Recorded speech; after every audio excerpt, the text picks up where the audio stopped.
Hi, everyone. My name is Travis Rector, and I'm a professor of physics and astronomy at the University of Alaska, Anchorage.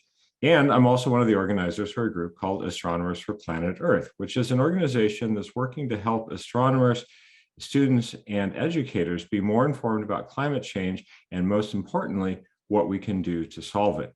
We're very lucky today to have Bernadette Rodgers with us because she is doing just that. She has devoted herself to addressing the issues of climate change. And Bernadette, thank you for being here. Hi, Travis. Good morning, everyone. Thank you all for being here as well. So I'll mention for those of you who have not seen Bernadette's talk, there's a link to that in the comments below. So I highly recommend you go check that out. And then this Q&A is really just an opportunity for us to talk about the work that Bernadette is doing. And Bernadette, I'd like to start off with, there's two questions that about your talk that I thought would be a great place to start. And that is, how did you do it? How did you decide to make the transition to the work that you're doing now? What was the evolution? I think all of us who are working in astronomy, and especially those of us who are really concerned about climate change, are wanting to know what we can do. And we've all had our own personal path to awareness of climate change to now being involved. And so it would be wonderful to hear your story of how you transitioned from being an astronomer at Gemini South to the work that you do now. Yeah, thanks, Travis, for that question. As you say, everyone has their own path. Mine has not been what I expected it to be. It certainly wasn't planned. It just evolved to be what it is. So in my case, like probably many of us, I first taught global warming in graduate school, right, in the late 90s. So it wasn't a new topic, but it was 10 years between when I taught it and when I actually started to let it change my life and impact me. And so we all have kind of awoken at our own pace. And in my case, the actual transition happened because I was living in Chile with my family. We'd been there for 13 years, and we were making the decision to move back to the United States. And that was in 2013. We moved in 2014. And so it was really around, as I said in the talk, around 2009, 2010, that my activism or at least my awareness really ramped up. And so then when our family decided it was time to leave Chile, I just made the decision that I was going to try and switch into climate work. So that was my intention when I left Gemini Observatory. I told all my friends in astronomy, I said, this is what I'm going to do. I remember telling a friend, maybe we'll solve, somewhat facetiously, but, hopefully we'll solve this problem in about 10 years and then I come back to astronomy. I just made the decision, I think, between sort of 2008 and 2013, the urgency just really increased for me. My kids were teenagers at the time, and I just felt the need. And so then when we decided to move, I started, we picked Portland. We came here without me having a job or my husband, my son chose University of Oregon. So that was the main motivation.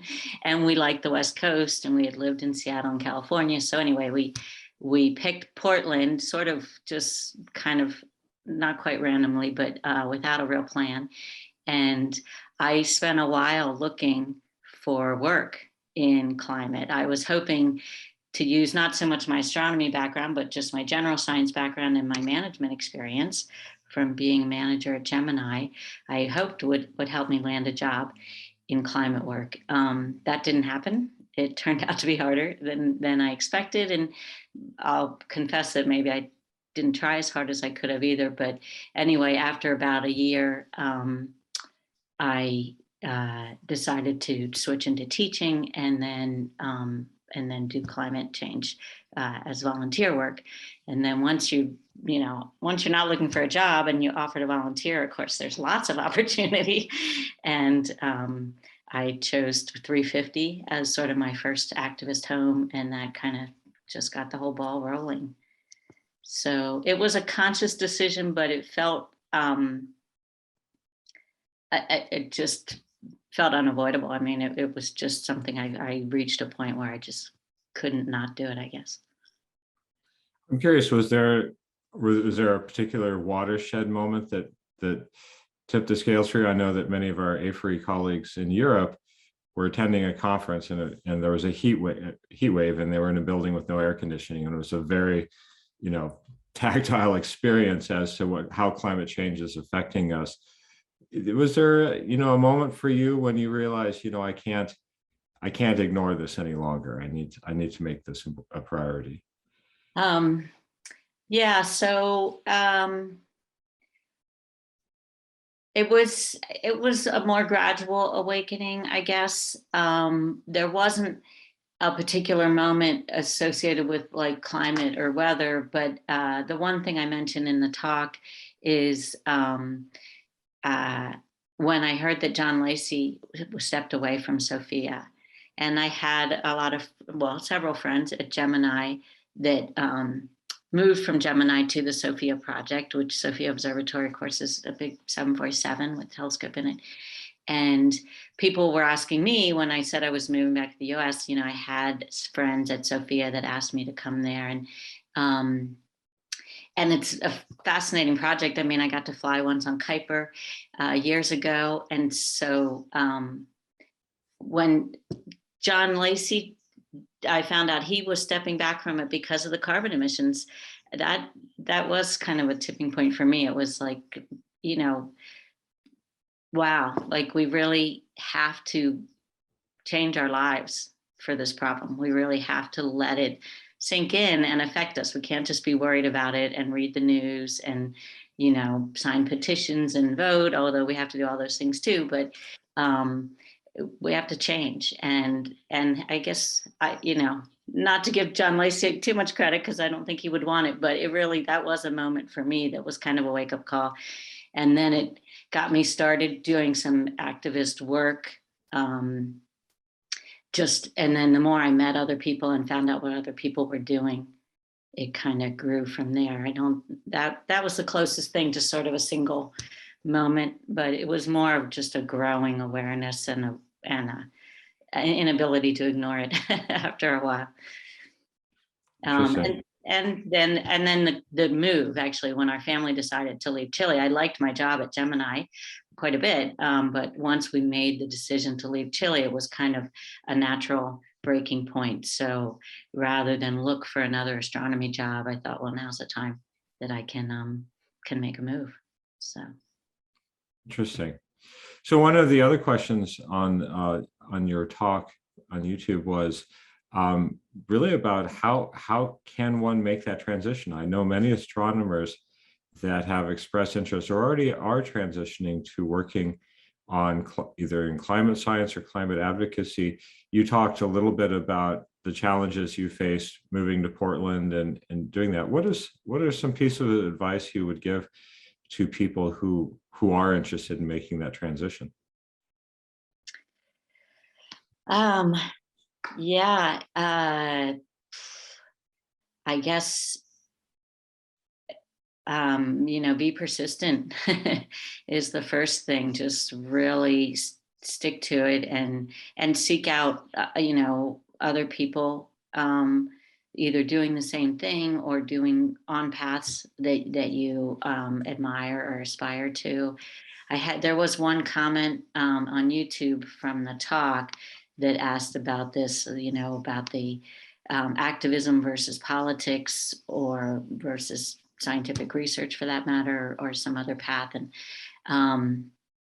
I think they're all important and necessary. So I think finding a thing that resonates for you, that is something you're interested in, and that's something that works in your life. I mean, in my case, I'm was far enough along in my career, and my children are now out of the house and financially stable enough that I could take the financial cut, for example, which not everyone would be able to do.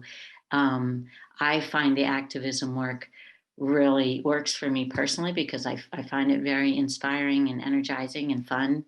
And I think that's important also.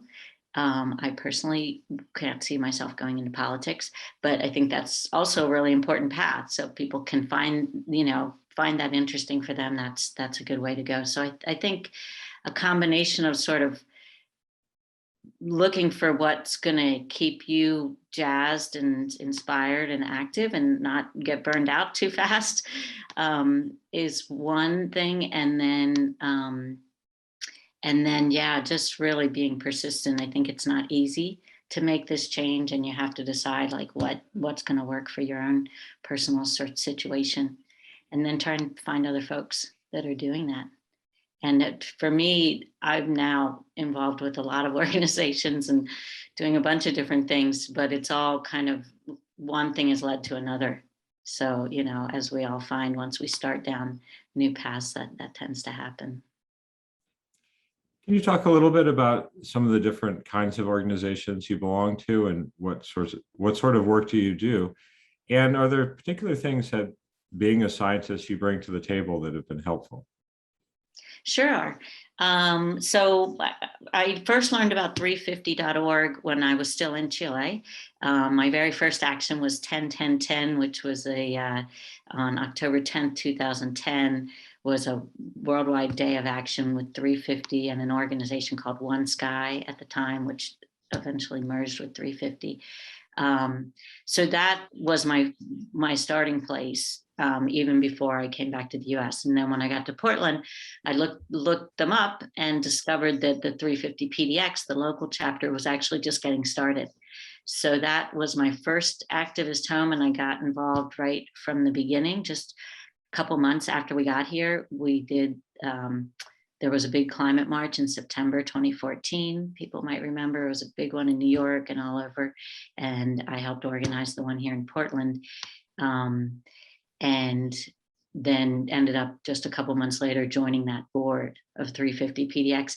And I just last week had my this week, 3 days ago, had my last board meeting with them. So I served on the board of 350 PDX for 7 years. I was the board chair for 3 of those years.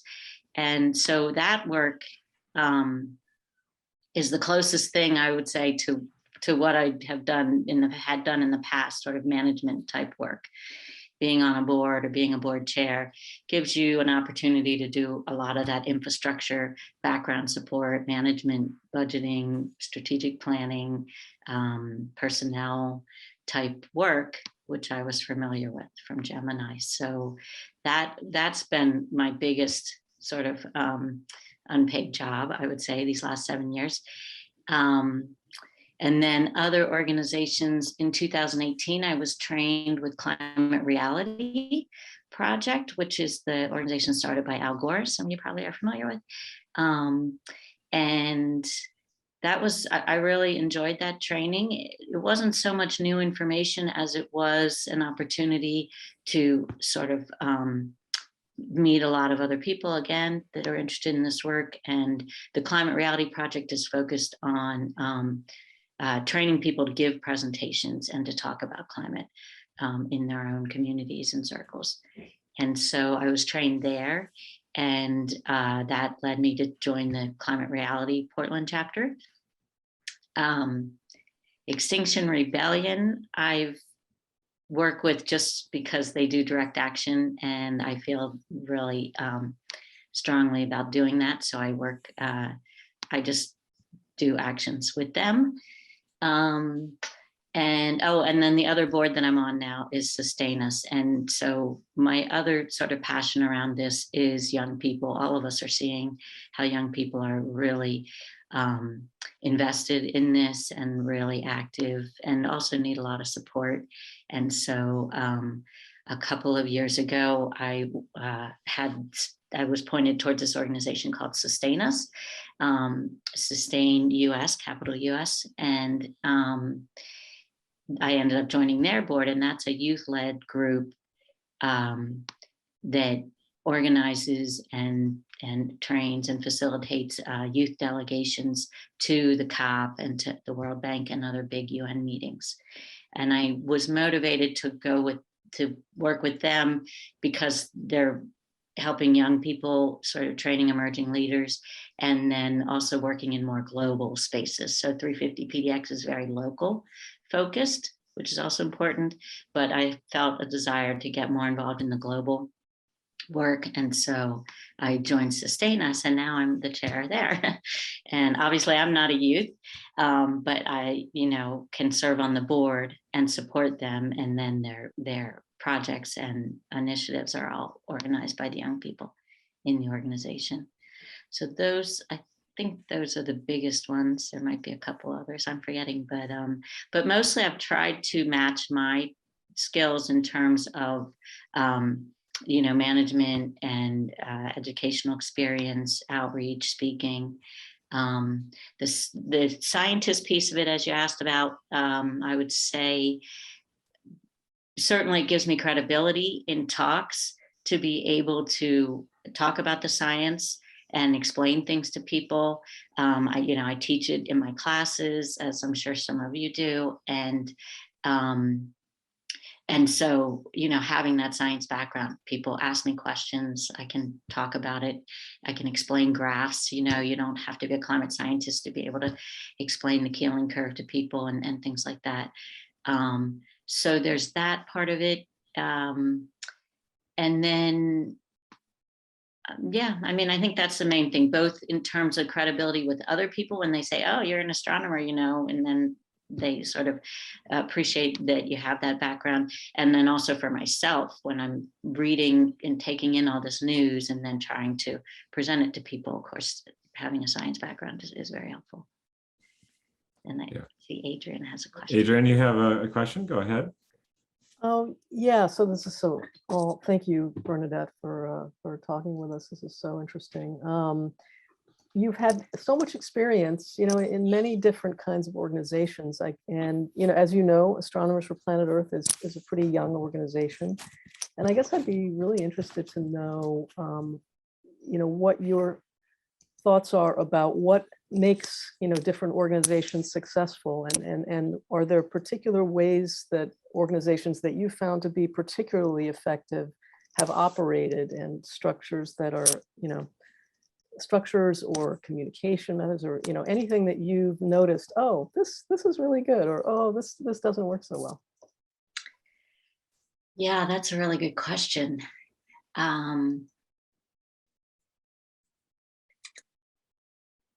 I'd have to really think about that, but the first thing that comes to mind is just the relationship building and the communications.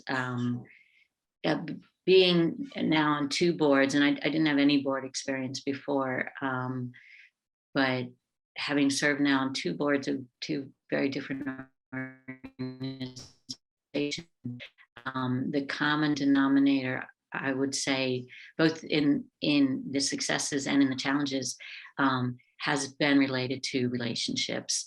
So really, building resilient relationships within the organization is really helpful when things get challenging, as they always do at some point or another, and problems and tensions in relationships a lot of times lead to breakdowns, and that seems maybe like an obvious thing to say, but it's something that's often ignored and isn't given enough care and tending. And so, I think that's really that. There's a lot of other things, I'm sure, but that's the first thing that really comes to mind, that just finding ways to connect people and to make sure that there's opportunities to really get to know each other and to do that relationship building beyond just the work, and just sharing information and talking about our talks and, doing our outreach and doing all the work, which is because it's a lot of work. It's, It's emotionally stressful work. All of us that are engaged in it are feeling that, right? You just have to Google climate anxiety, and everybody's talking about the mental health side of this. And I've experienced myself with the organizations I've been in, really extreme burnout. I haven't yet experienced really extreme burnout myself, but I've seen the impacts of really extreme burnout in organizations, where people are just driving so hard for the mission, and we feel such an urgency around it, that we neglect the care part of it, and then things blow up. People drop out, or which you have to do when you're overwhelmed. Sometimes everybody needs a break, but also they can do other damage when things break down that way. So I think really caring for the people and building the relationships where people feel comfortable and can really support each other is the first thing that comes to mind for me. Great, that's super helpful, and makes tons of sense. Thanks. And there's lots of there's no one answer on how to do that, but I think just having some amount of focus on that outside of just the work and the mission of the organization, like making time for social activities, or just sort of reaching out and checking in on how people are doing, or whatever it might be. But very good. Thank you. Yeah. Mary, you had a question? Yeah, unless Adrian, you wanted to follow up on that. It's a separate question, so go ahead. I have lots of questions. So my question, since you've done a lot of work with youth, I kind of want to ask about that. I recently did something that I'm a little bit proud of. I think something we can all do. I voted in my local elections, even though I was really busy and there was only, a few little small positions up on the ballot. I took the time to, Google search each one of the people on the school board, and found one of, most of them were, normal, average people. And one of them just had a very offensive website that, said she doesn't like the way students are taught civics in school. They're taught about protesting, and that they shouldn't be taught that. And they shouldn't be encouraged to do it because they have the mind of a child, and they shouldn't be criticizing the government if they don't understand it. And, I just thought, how offensive, how anti-child, that person should not be on the school board. And, I went in and voted for everyone but her, and she didn't get elected. I like to think that was me. But anyway, I've been reflecting on that a lot. And of course, there is some truth to the fact that young people don't understand everything. There's a lot they don't understand. They just haven't, been to college yet. They haven't taken physics or a lot of the courses that we've had.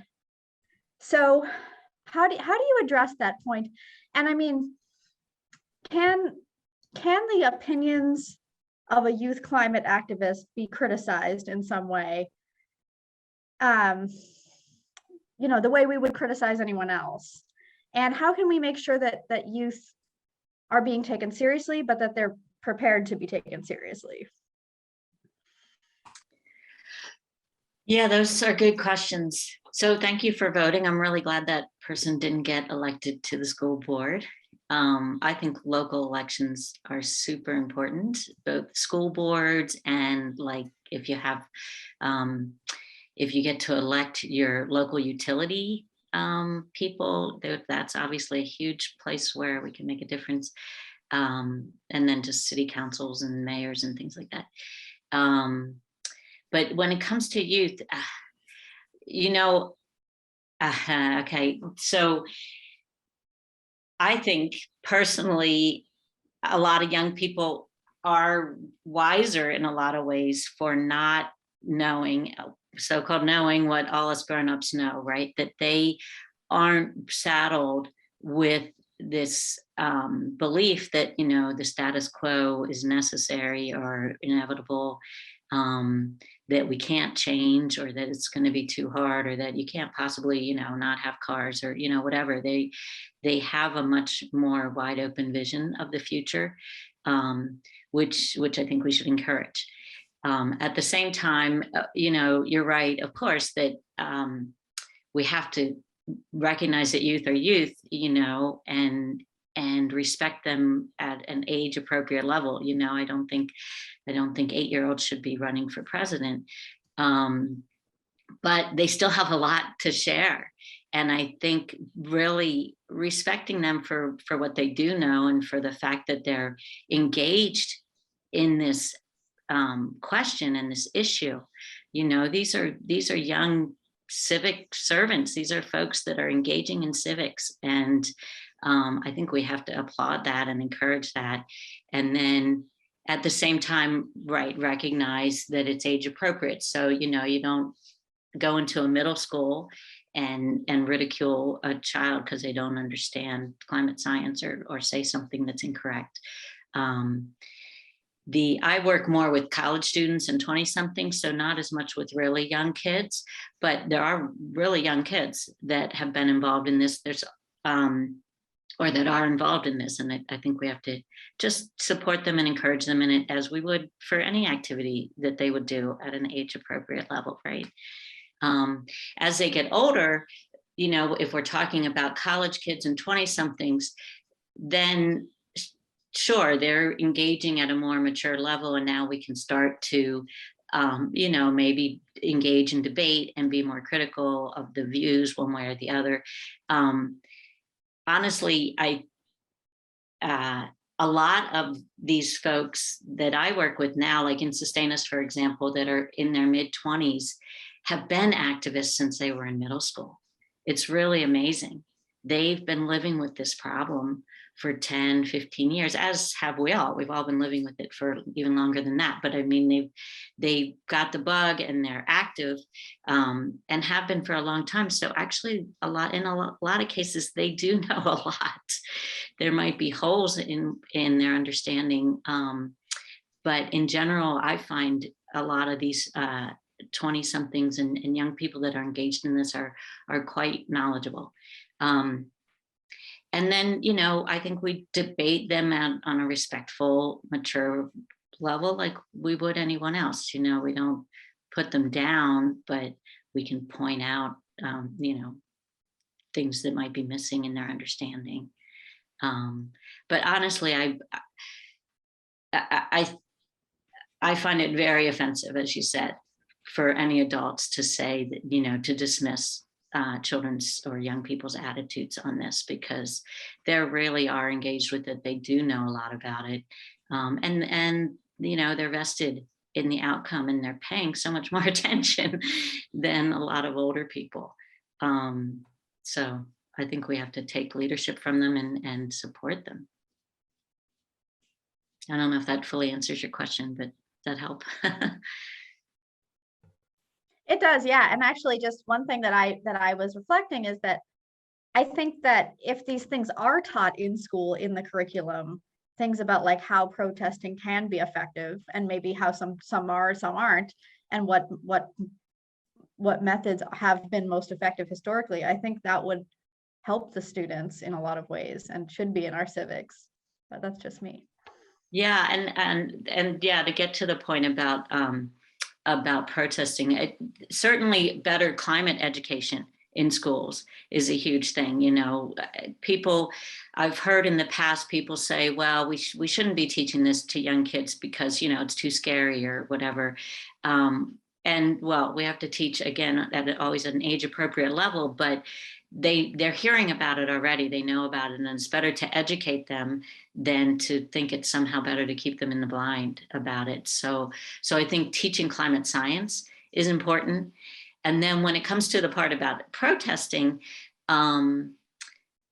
yeah, just teaching like basic civics, like the history of social movements and like how people can engage. Not everybody has to be a protester. You know, a lot of these young people don't really want to be protesters.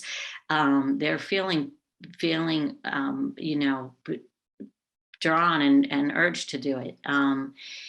I went to one of these, children's marches last year, and I heard these two young people behind me talking, and they were scared.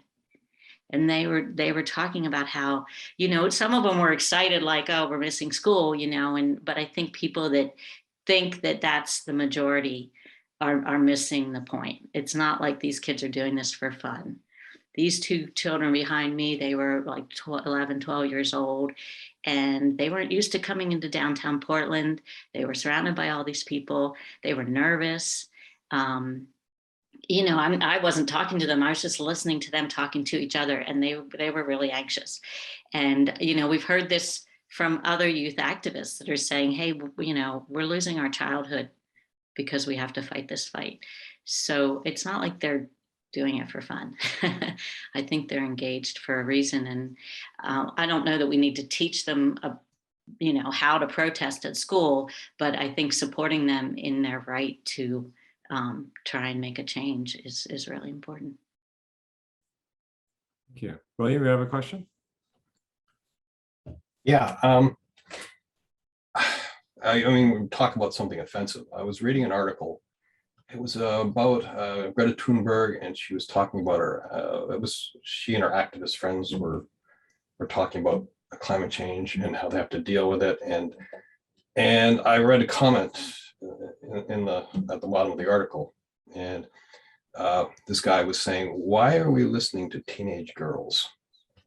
And I mean that enraged me. I was thinking, because you ass, these young people are going to be dealing with the consequences of our inaction. They're going to be facing it themselves while the rest of us are dead and gone. And this point has been made before. But maybe the climate movement needs to use that more and more, really emphasize that we're doing this for our children. I mean, they've done that before, I realize, but can we somehow emphasize that even more? And I mean, they do need to be involved, and they want to be involved, and they should be involved, and they should be respected for that. But how do we really take advantage of that?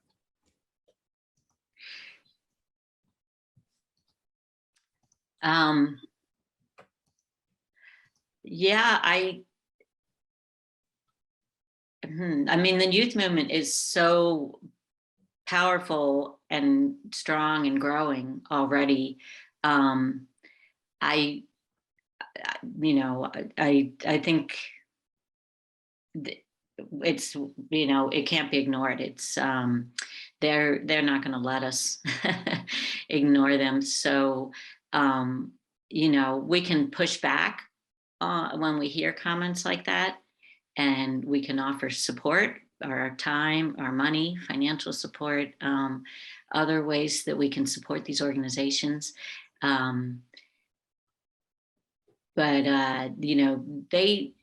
My experience is they're not looking for our permission, especially the ones that are, in their 20s, and, they're very motivated and committed. And so the best thing that we can do, I think, again, is to take leadership from them and to support them in whatever ways we can. And yeah, push back when we hear disparaging remarks like that.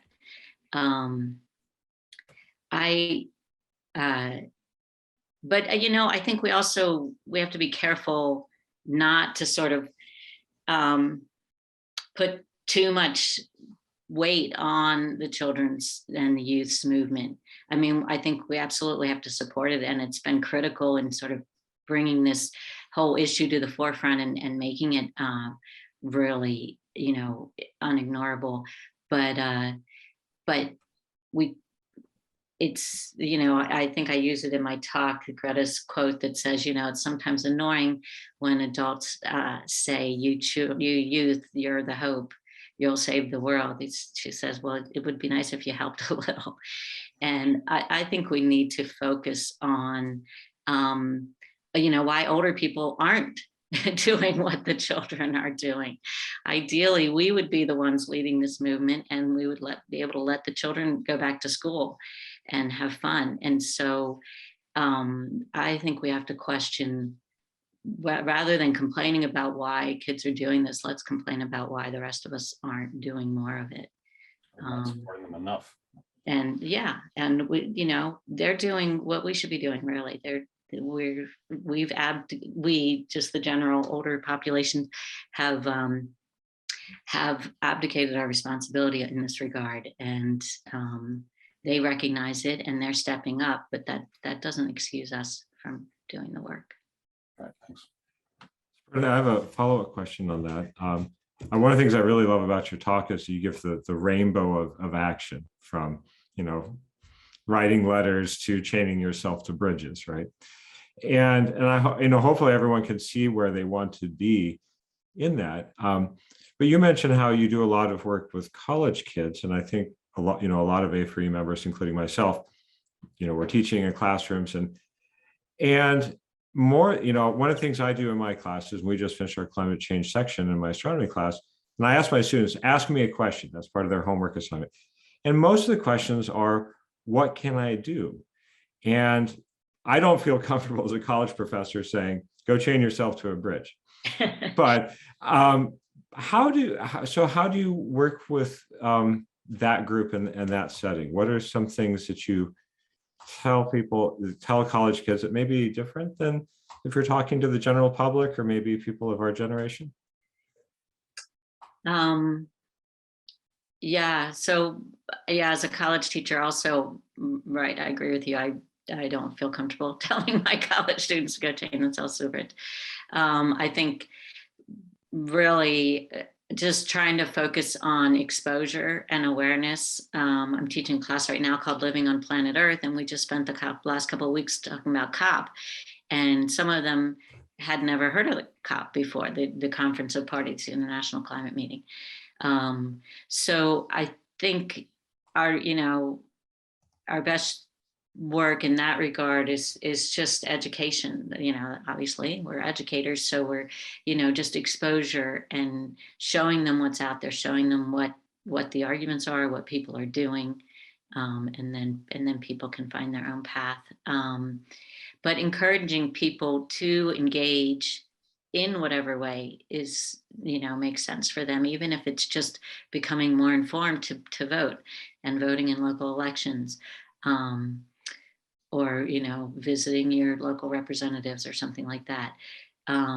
So yeah, I've never shown that slide, that spectrum to my students, but I might think of doing that. I think, yeah, just making people aware that there's such a huge range of things to do. And of course, including our own personal behavioral changes. I don't focus on that as much because I think we really, in my activist work, we're focused on the systemic changes that are needed, but still making people aware of that. And I find often folks that aren't involved already in the movement sort of focus on that personal behavior. So they want to start talking about the recycling or not eating meat or something like that. And that's fine too, but then I'd like to point out to them, you know, the bigger issues, and how our own individual behavior changes, although still necessary, alone aren't really gonna do the trick. So yeah, I guess just exposing them to what's happening out there. With the folks, the young people I work with that are already in the movement, like in SustainUS or with 350 PX or other groups that are, you know, people that are already engaging, I think it's my experience that they're highly motivated already. And so they're usually the ones, I certainly would not, you know, tell anybody they should get arrested if they're not, I would never tell anybody they should get arrested. That's a personal choice. But I find that they're, you know, my job is really just to help support and facilitate whatever it is they are already trying to do, and provide, you know, any kind of risk mitigation that I can if they're considering some kind of direct action, or, you know, trying to support them however we can and provide guidance. But you know, I'm not going to tell them what to do, and I'm not going to stop them either, because they're pretty motivated already. Interesting. Adrian, you had your hand up, so I wanted to give you a chance before we went to William again. Thanks, Travis. Yeah, it's, speaking of taking action, one of the things that I found really, encouraging in your talk was the sort of reminder, and I've heard this number before, but I hadn't thought about it in a long time, this 3.5%, number. Like, when one feels like, overwhelmed, it's like, well, it doesn't take every single person to do it, just a significant, a decent number. And so I also appreciated your sort of list of, successes. And just in general, I'm curious about your experience with what has made people feel like, yes, this is having an impact, feel like making the transition to taking more action, and B, feeling like they can keep going because it feels like you're getting somewhere, and it's not like, well, I did all this, but does it really matter? Is it really making a difference? Yeah, successes are great. They're important, and taking the time to celebrate them. We often, and I want to point out, a friend of mine on this call, Sandy, is staying quiet there, but she's a fellow activist from 350 PDX, and also was the fellow former board member. And we often had to remind ourselves to stop and celebrate the wins, because it's such a huge mountain that we're climbing, and we feel so much urgency to just keep pushing and keep fighting, and you do need those moments of celebration. And so recognizing small victories and celebrating them, I think is really important for just the mental health of the group and of all of us. A couple of people have commented to me that they like this slide about the wins. So it always feels good to, feel like you're actually accomplishing something. And sorry, I think I missed the other part of your. Sorry, yeah, I sort of threw a bunch of things out. That 3.5% thing, is pretty interesting. So Yeah. any comments on that? Yeah, it is really important to remember we don't have to, convince everybody. We don't have to get everybody on board. I think I maybe not as much anymore, because it feels like this, the movement and the issue has moved along quite a bit, even in the last few years.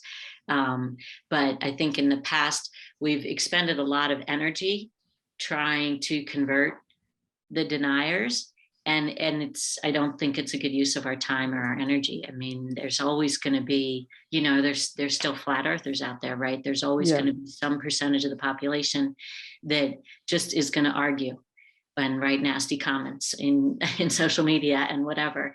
And my approach is that the best thing to do is just ignore them completely, because they're really not an important part of the equation. Unless, of course, they happen to be president of the United States or something, then it's a different problem. But in general, recognizing, I think that 3.5% number is very interesting as well. Just recognizing that it really just takes, a few of us, relatively speaking. Now, of course, 3.5% in the United States is still millions of people, right? Exactly. So it takes a lot, but it doesn't take everybody. And I think it is important to know that. And when I did the numbers for that talk, and I came out to like 1.8, and I was like, woohoo, we're halfway there, So the recognizing where the power is, where we can, build on the momentum we already have and grow our numbers from, where we have the highest likelihood of success, I think is important to get to that number. And then that's the other part about wins as well, is like recognizing, choose our battles, right? Recognizing where we have the highest probability of success and really going after those things. And I live in Portland, Oregon, which is, known as a very progressive city. And so we have a lot of support in our community for this work, and which is great. And sometimes, and part of my desire to get more involved globally was that, you know, sometimes I feel like I live in this bubble that's not really representative of the rest of the world. But the advantage of that is that then we do have this higher probability of success. And so we can really take advantage of that by really pushing the front edge of what's possible. So we've pushed for things in this town that, you know, I wouldn't recommend somebody in Wisconsin trying to go for, right? But it's been important for us to do that because we can. And then when we showed what's possible, you know, it kind of leads the way. And we've had initiatives here in this city that have been replicated in other places. So finding the things that have the high well, it's sort of a combination of a high probability of success and the importance of it. I mean, sometimes you have to fight for something even if you know you're not going to win, because it's just that important. But also picking that sort of low-hanging fruit that you think has a high probability of success, so that you get those wins. I think it's like the combination.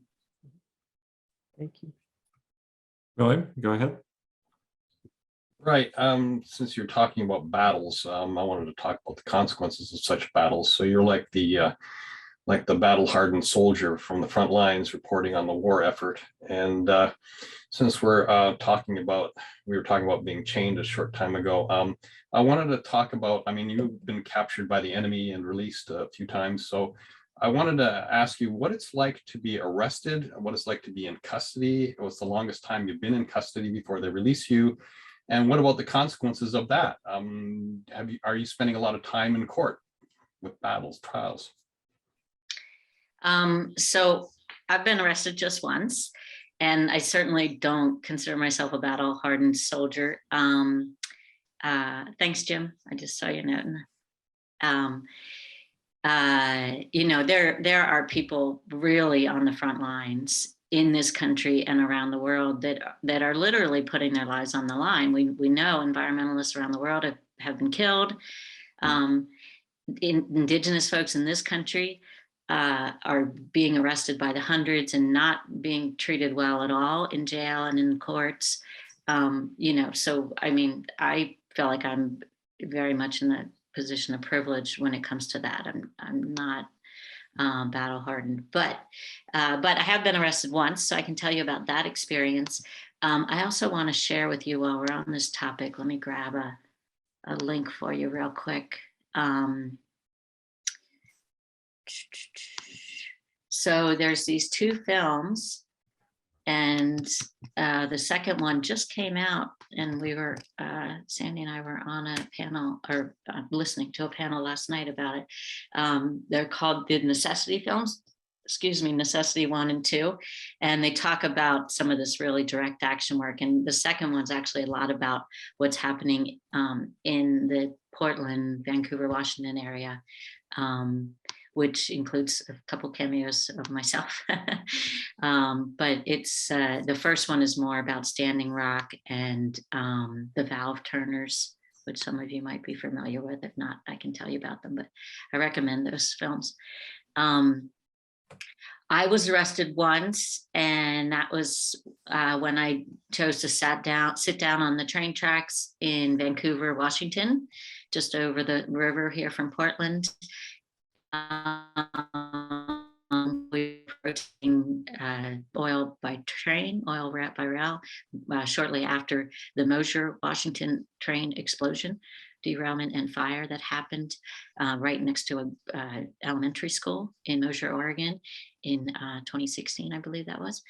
And so we had an action to, you know, protest the oil trains. And we went to just over the border into Washington in Clark County. And we didn't actually plan to sit on the tracks and get arrested. The action was just a rally and signs and stuff. And we had a lot of people there, but we had no media coverage. And it sort of felt like, you know, the whole thing was just going to be, you know, all of us talking to each other and then, okay, let's go home. So some of us just felt called to sit down and make more of an event of it. And so we did. 21 people ended up sitting on the tracks that day. We formed a little circle, and then the media came, the news came, the police came. So it did ramp up the attention to the event quite a bit. And then for the purpose of optics, the train company really helped us, because they decided to pull a big engine up to us to intimidate us, I suppose. But that wasn't actually there when we first sat down. And then when they pulled it up, it made the pictures all the more dramatic. So we thanked them for that. But we got arrested. I was spent 7 hours in Clark County Jail. That was my first experience and only experience with being arrested. And it was intimidating and a little bit nerve-wracking, but it was also pretty easy, honestly. I'm sure it could have been a lot worse. We were treated very well. It made me think of all the people that are incarcerated around this country, because even just 7 hours sitting there, even being treated reasonably well, and just sitting in a jail with my friends for 7 hours, had this weird feeling of being detained, not being allowed to leave. And it just made me think of people that spend years in prison. But would you do that again? Horrible thing. But yes, I would absolutely do it again. In fact, I'm a little disappointed that I haven't done anything to get arrested in the last 5 years. It felt empowering, for sure. There were a few court dates that came after that, but we had pro bono legal support. So one of the local law organizations that works with nonprofits found legal support for us that we didn't have to pay for. And then in the end, the charges were dropped all the way down to basically a trespassing charge, or actually it was kind of like a jaywalking charge. It turned out, we didn't know this at the time, but we, because we sat across on the road where the tracks cross the road, we were actually on public property. We weren't on the train,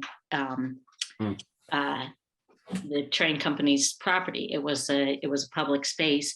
And so that's a little tip for you. If you're going to sit on the tracks, sit at a crosswalk.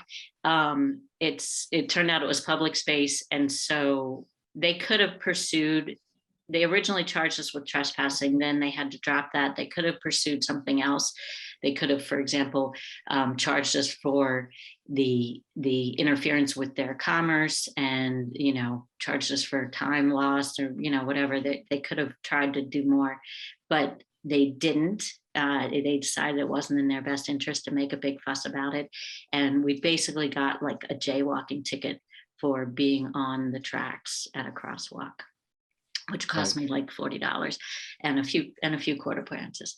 So yes, I would definitely do it again. I've never chained myself to anything, but I might. I mean, I'm always thinking of like what's going to be effective, and I don't know. I'm feeling more and more need to ramp up my own work. So who knows what I'll do next? But I think it's worth getting arrested if it brings attention to the issue.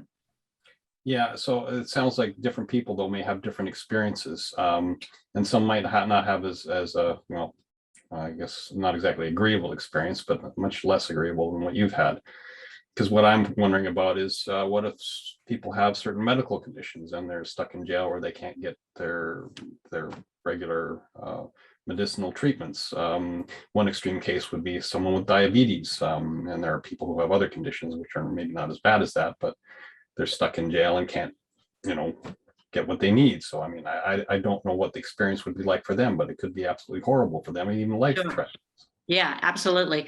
The folks that got arrested with me ranged in age from 17 to 80 something. And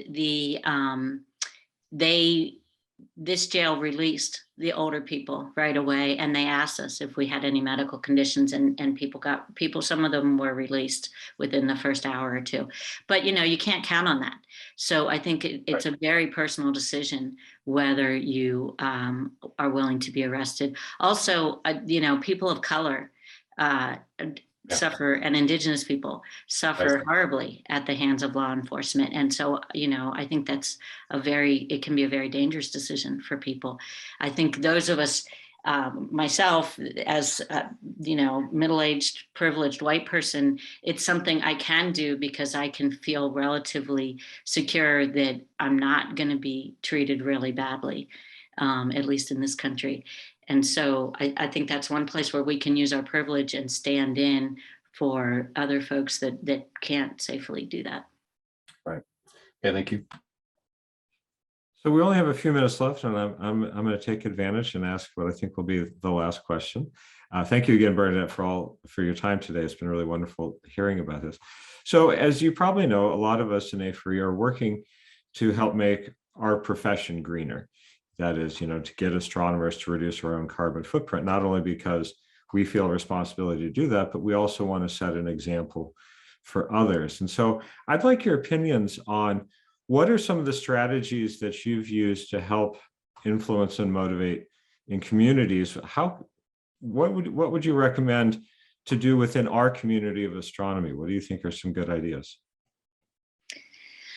Well, less travel is, of course, one of the big ones. And that was one of the reasons I left astronomy as well, is that it felt really hard to do the job without traveling a lot. And I just was reaching a point where I wasn't comfortable flying as much as I had been.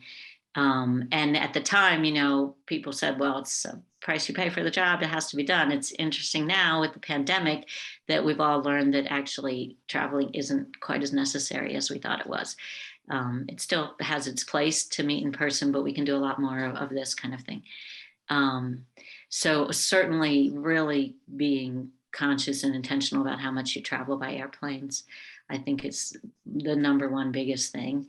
And then I guess, let me refine my question a little bit. Yeah. I mean, air travel is the big elephant in the room, but as far as like creating institutional change, because many people, and I think understandably so, say, I don't want to travel as much, but I have no choice, you know, because you need it to be successful professionally. And obviously COVID and Zoom has changed the equation quite a bit. But what we want to do is to see astronomy as a profession embrace this change, embrace going, you know, following the terms of the Paris Agreement. And not surprisingly, because astronomers are actually human beings too, they can be resistant to change because it can be scary. And so what are some things that some ideas you might have in your work about helping people to want to be part of that transition? How do we make institutional change, I guess? Yeah, that's a good question. And I think awareness within the field, like really just talking about it a lot more than we have been, making it a part of the decision making at all levels, I think is really important. Like setting an example and showing that this is you know, needs to be part of every equation. I just put in the link, something I was reading about yesterday. This drawdown lift is a new project coming out of Drawdown Labs, and they focus on 3 key strategies. So synthesizing knowledge about and looking for connections within existing climate and poverty solutions. So looking at issues in astronomy and climate issues, like those can often land.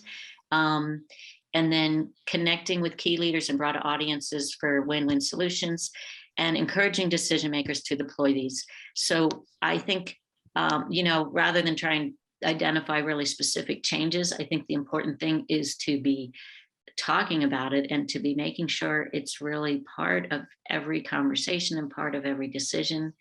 And recognizing that dropping our emissions by more than 50% in less than a decade is going to be a big job. We really have to look at significant, big changes, really big changes. And this focus on 2050 is just really, I think, misguided Oh, it's because just wrong. 2050 is just wrong.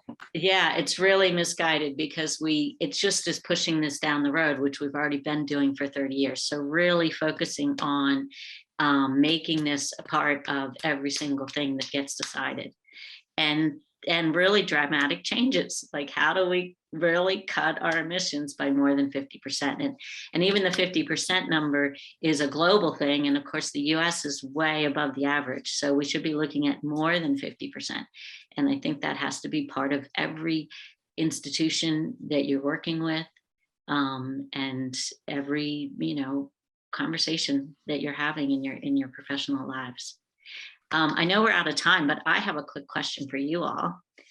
And Sure. that is that clearly the 5 of you here on this Q&A are folks that are already engaged and concerned and involved, enough to watch my talk and enough to be here.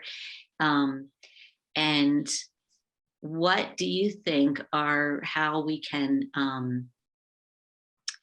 get more people engaged, which is not to say, again, worrying about the folks that are at the very bottom of that engagement level, but the folks that are sort of on the edge, but not engaged enough. Like, what would be the really convincing things out of my talk or out of other things that that you feel like would motivate people to increase their engagement when they're already concerned? We're not convincing them about climate change, but just how to get them more involved.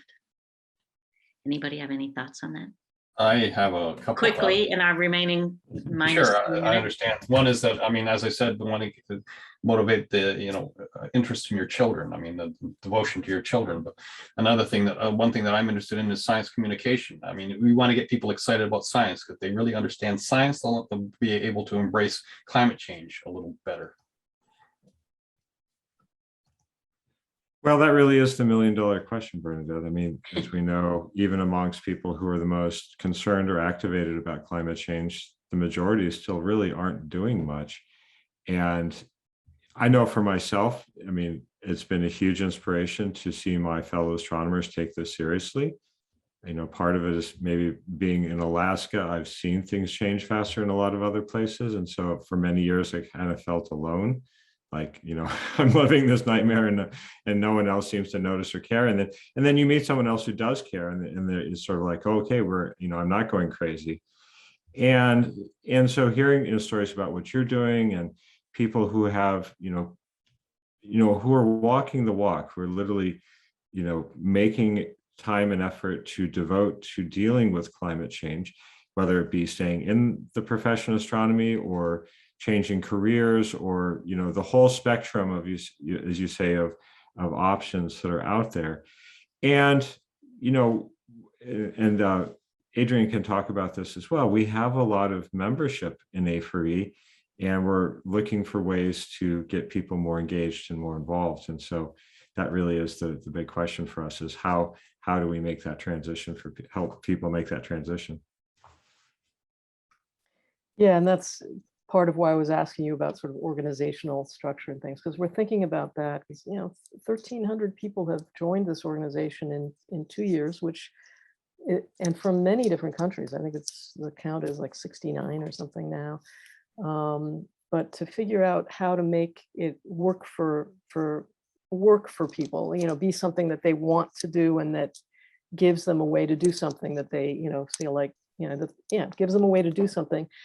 Obviously, a good fraction of people who joined are folks who are already doing things, but I would guess that many are in that category that you had in your breakdown of the 20 just in the US, it's 24%. There's like whatever, a third who I forget the exact breakdown, but it was very interesting, right? Who The ones that said they definitely would do something. Definitely would. What was that, like 46% or something? Anyway, like sometimes just need like, well, what am I going to do? And I do feel, and this is, Travis was speaking to this, that when you connect with other people, and you say to someone else, I'm going to do something, and you make a plan with people, it's people that motivate people in some deep way. And Absolutely. So I think that working on that, and so I appreciate your mentioning about, that piece. And we're literally in the midst of thinking about how to create more better communication, more visible structures, and mechanisms to connect people better. We need a song like people need people and things like that. Well, I'm happy to stay in touch too about that if there's ways that I can help. That would be wonderful. I really would love to talk some more at some point. I Great. appreciate that. Yeah. Well, I just want to say, for anyone who has watched all the way through this and you're not activated and not being involved, please join us, because we would love to have you get more engaged. Obviously, if you've watched this point, you're very concerned and committed, and we'd love to have you be part of that. Bernadette, thank you so much. This has been really fun. I always enjoy our conversations, and I really have appreciated your insights on this. And you've been an inspiration to me as well. It's been wonderful to see people like you saying this, enough is enough. I'm going to make this a priority. And so I think your inspiration has definitely influenced me, and I know many other people as well. Thanks very much, Travis, and thanks for doing this. Yes, we'll wrap it up there. Thank you all for those of you who have joined in today. Thank you. And for those of you who are watching, and I look forward to seeing you all again soon. If you're interested in Astronomers for Planet Earth, you can learn more at our website, astronomersforplanet.earth, and on social media as well. If you would like to be notified about future talks and events, please follow and join us.